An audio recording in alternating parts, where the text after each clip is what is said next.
Okay, so we've had a bit of a trouble with the Delta here. Namely, I've got to get a new rear beater. Now, I haven't... Well, I've got a new rear beater. What happened was, at the other end, which is now halfway through, a pulley had worked loose and was wobbling about in there and had chewed it right back and was... Well, it's knackered, so you need a whole new one. Pulleys out both end, number of things taken off, but now it's on its way out. So we're just about to attach the forklift, ready to take the strain of that as it comes out. Right, so we got it off and they came out nicely. Let's hope it goes back in nicely. But it's quite a nice hole there. We'll have an investigation in a minute. Okay, excellent. Right, so I noticed this pulley here, which has that one bolted on the back of it, was rubbing against an idler and eventually broke the idler.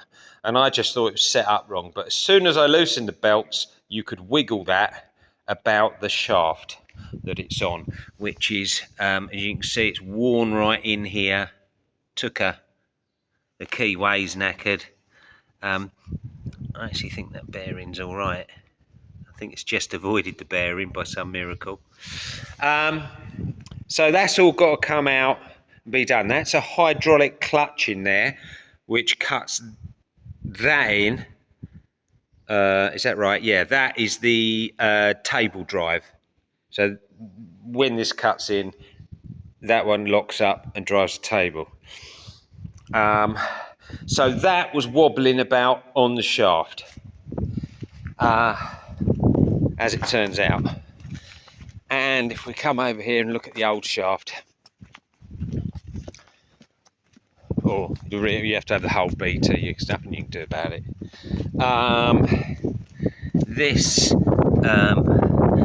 It's slightly indented there and there, but mainly this shoulder should be here, right out to here.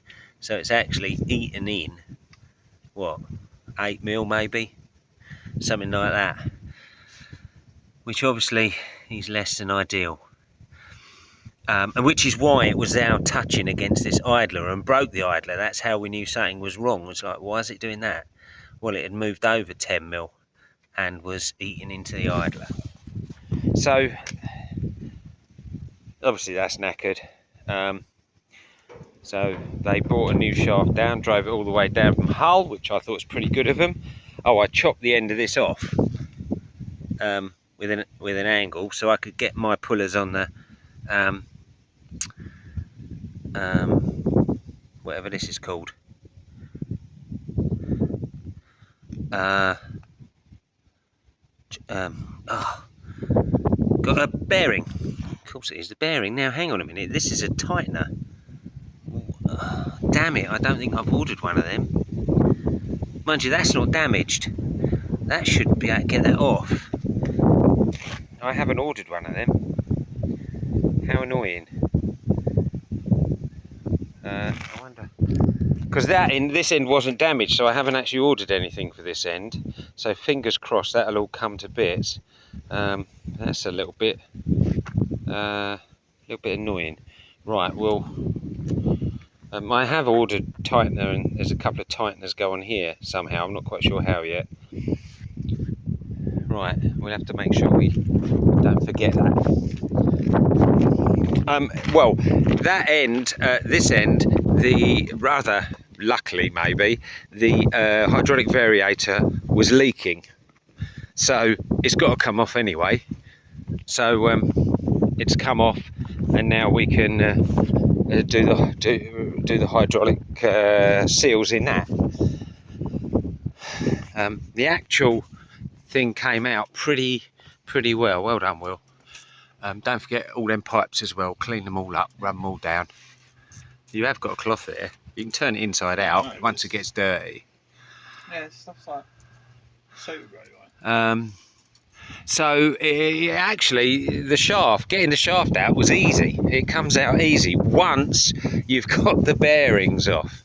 This bearing came off pretty easy. It's got a plate behind it, so with cutouts, so you can get a couple of I just put a couple of them pry bars behind it, but presumably you can put a drawer if you've got a pulley drawer big enough. But that came off fairly simply, and obviously the pulley came off because that was wobbling around all over the place. So that didn't come off too bad. The other side, that pulled off beautiful, just by put a bar behind it, off it came. So it's now put the whole thing back together. It's going to take a while. I don't think there's anything too tricky. It's heavy and it's in the air, but it all, in theory, ought to go back relatively okay. But it's going to take a while. Right, well, the shaft is now perfect back in that combine. Then, because at one end the variator was leaking oil, so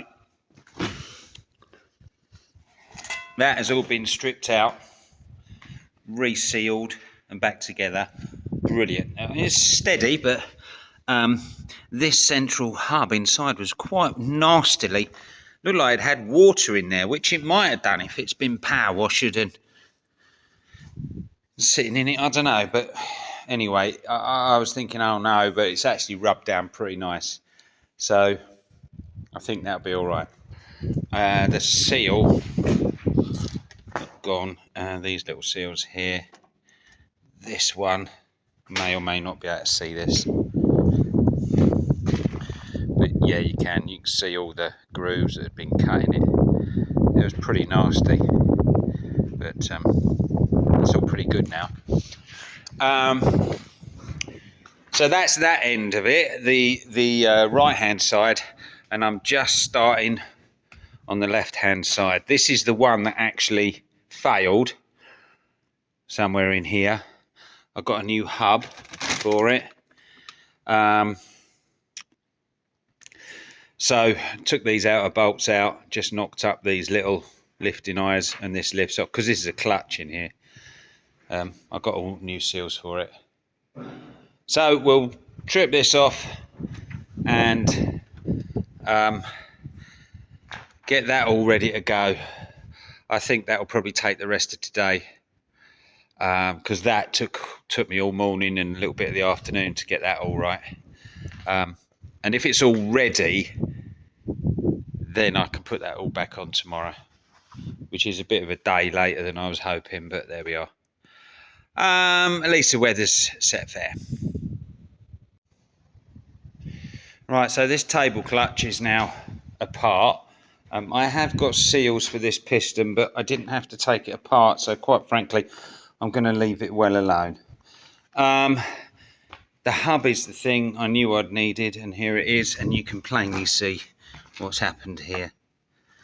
If you come down here, it's chewed off the end of it, as well as chewing that shaft off. So the whole thing's moved sideways. Anyhow, I seem to have everything I need. It was tough to get to bits because of corrosion all in here, and there's corrosion all over the place here. I just think someone's been power washing this in the past. I've said it before about the combine. It's just, well, and the variator did as well. You just gotta just keep that power washer away from bits like that. That's crazy. Anyhow, we've definitely got it on the ropes now. I think I will replace this. I've got a new one of these. How much trouble that'll be to stick in there, that fabricy thing, but I'll probably put it in. I expect it cost a ruddy fortune, so I'll put it in. And push it all back together now. And then tomorrow, because once that's back together, it can all go back on the combine, and well, that should be back together tomorrow. Once this is done, that's the toughie. That's all the difficult bits done. It's just a matter of slotting everything back together. Some of it will be difficult, but nothing's left to be repaired. It's just bolting it back together. Right, moment of truth. It's ready to go on. It's nicely precariously balanced on some forks. It is tight, it won't come off. And shaft's all ready. I'm on my own, so it's a little bit iffy lining up, but we'll see how we go. Right, so we're up in, it hasn't took too long actually, I haven't really had to re-manoeuvre. So I'm up, and I reckon that is pretty good lining up. So I'm quite pleased with that. Just got to shove it all on now, but that's not bad at all. It'll slide on this metal, and there's a bit of give in the forklift so you can jiggle. But yes, I think we're sort of getting somewhere with it. So we're still not combining, and the reason is so the combine, the shaft there, it's all gone in nicely, and the variator and everything else gone on beautifully, no problem at all. Went to the other side, and despite it being £3,500 for a new shaft and this being 500 quid, it wouldn't fit. Or at least it might have fitted if you could have pressed it, but you're not supposed to have to press it. It's supposed to be a sliding fit. So yesterday I was a bit depressed, but this morning, so I've pretty much inside here, there's that one there and one at the end here that are of the size rather than the whole length of it.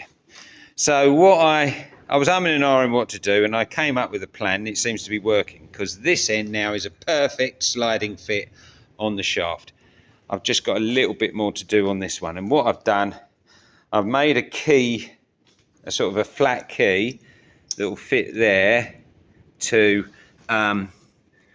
make it so it's more or less, so you haven't got that big indentation. Then I went and bought some flap wheels, which look like this. They're 60mm, this is 55. These won't fit in, but if you cut every 5 or so, cut a couple out, it will fit. They'll bend around and they'll fit in nicely. So this was from Toolstation. It's quite good. You've got a 40/80 and a 120. So I did a bit with the, I haven't used the 40. Did a bit with the 80 in there, polished it up with the 120. Like I say, bit more, it's virtually on now. I mean, I was nearly crying yesterday, but talking down the pub and sleeping on it, we seem to have come up with a plan that works. So, a little bit more. Oh yes, now of course this is supposed to have a bloody great pulley all round it, which it did have yesterday when I tried to put it on, but of course you can't, you know, it's too heavy to be able to test it, so I'd had to take that all to bits again, although I'd already taken it to bits, so it didn't take too long. So once I've got that so that goes on and off and slides on the key and everything easily, I'll press it back into its housing here and then bolt all that back onto the hydraulic clutch. So we're getting somewhere. Fingers crossed. We should have it going before long. Yeah, success to report. So it's all done. I got this, that was all done so that it went on, then rebuilt all the clutch and offered it up, give it a push, put my boots behind it, and it just went donk. Perfect. So that is on, tightened up as tight as I can do it. Rather annoyingly, I hadn't allowed for this pipe comes round and goes into the shaft and obviously feeds oil into the clutch. Well, it didn't say anything about it in the book and I didn't think of it. That needs to be in the right relation to the hole in the shaft that feeds it oil. Well, it wasn't. That hole was right around here, and I was like, just as I'm going to put that pipe on, actually, I'm like, oh no. However, having took it to bits, I realised if I undone just these centre ones, you could turn the outer and that stays where it is, and that's exactly what I did. So turn that, spun it round to the right place, put my pipe in. This is the new bit. This is new because that's what told us it was going. This bit pinged off because this pulley had moved across and was rubbing on there and had busted this. Now, of interest and slightly suspicious, this comes not painted.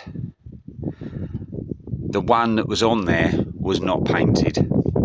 I do wonder if someone had replaced that and either hadn't realised that it was rubbing or just replaced it and got rid of the combine. I don't know, but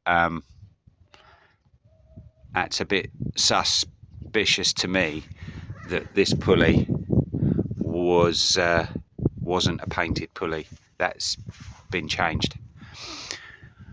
Anyhow, I've done it and it's done. So it's all on.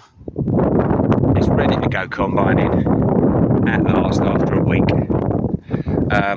It was a massive job changing that, really, thinking about it, especially on my own, but nonetheless it's all done, and hopefully today we'll get it going and get some combining done. But that's that rear beater changed and repaired.